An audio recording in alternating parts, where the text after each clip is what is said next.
They tell me to slow down, but homie, I'm just living my life. Ain't gonna do what you think is right, cause that's stressing me out. They telling me they know what's best, but will I care? Salut tout le monde, c'est Captain V, j'espère que vous allez tous très bien. On se retrouve aujourd'hui sur mon Mac. Je vais vous montrer comment détourer une image ou en trouver tout simplement déjà détouré au niveau de Google Images.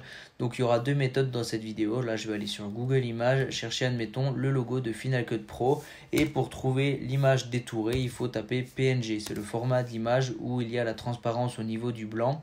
Et du coup, vous avez sûrement déjà vu les petits filigrammes qu'il y a derrière ici. Ça veut dire que c'est détouré, mais pas dans ce cas-là. L'image est peut-être en PNG, mais en fait, si je la télécharge, je vais vous montrer.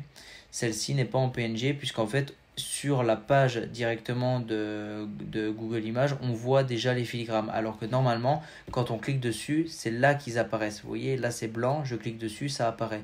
Donc celui-là, vous allez voir que si je le prends, l'image en elle-même, je l'ouvre, vous allez voir qu'il y a les filigrammes derrière, donc ça vaut rien. Alors que celle-ci, je clique dessus et ensuite je la mets sur mon bureau et vous allez voir que hop, je l'ouvre et vous allez voir qu'ici, vous voyez, il n'y a pas le blanc. Même ici, on le voit le blanc. Mais en réalité, quand on l'ouvre, il n'y est pas. Et c'est tout en transparent et ça s'adapte à ce qu'il y a derrière. Donc ça, c'est vraiment super. Donc soit vous tapez le nom de ce que vous cherchez avec PNG et vous cherchez l'image. Il faut qu'elle soit blanche en apparence sur Google Images. Et ensuite, quand vous cliquez dessus, par exemple celle-ci, vous cliquez dessus. Si ça passe en filigrane derrière, c'est que c'est détouré. Là, ça reste en blanc, donc non. Ici, pareil, ça reste en blanc, donc ça vaut rien. Ici, ça vaut rien. Donc vous voyez, la plupart, vous voyez ici, il y a carrément le filigrane comme tout à l'heure.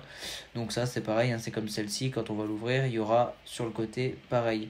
Donc voilà, après, il faut faire une petite sélection. Et donc là, je vais chercher une image avec un fond blanc, admettons, pour détourer tout ça. Donc admettons celui-ci, où vous voyez, il y a carrément des lettres, etc. Donc c'est un bon exemple. Je la mets sur le bureau. Ensuite, je vais sur remove.bg, je vous mettrai le lien en description.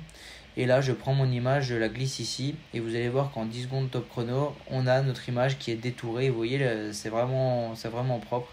On clique sur Download et ensuite vous avez votre image. Je la mets sur le bureau et si je double-clique, eh bien vous voyez qu'on a le fond. Donc là, il y a juste là où ça a gardé tout simplement le blanc. Donc si vous connaissez sur Photoshop, vous allez sur le logiciel et il y a juste ça à rattraper. Mais ça détourne bien et surtout les lettres, vous voyez, il n'y a pas de pixels manquants, etc. Donc ça peut dépanner, mais le mieux forcément, c'est de trouver directement l'image. Donc à parcourir sur tout ce qu'il y a ici. Vous voyez les deux logos là. Je vais vous montrer que ça va les détourer nickel. Donc je les prends, je retourne ici. Tac, voilà, j'ai même pas besoin de recliquer sur actualiser. Vous voyez mes logos, ils sont nickel. Donc à chaque fois là, forcément, moi j'ai un clap qui est ici. Il croit que c'est une image entière. Je clique sur Download et j'ai mon fichier carrément avec le blanc qui se détourne directement. Donc là, voilà, le logo là, si vous mettez ça sur un fond blanc, vous voyez, moi dans mes miniatures, je m'en sers. C'est sur fond blanc, donc ça gêne pas. Mais voilà, ça détourne quand même pas mal. Ça peut dépanner. Donc voilà, j'espère que cette vidéo vous aura plu. Moi, je vous dis à très bientôt pour de prochaines vidéos sur ma chaîne. Ciao tout le monde.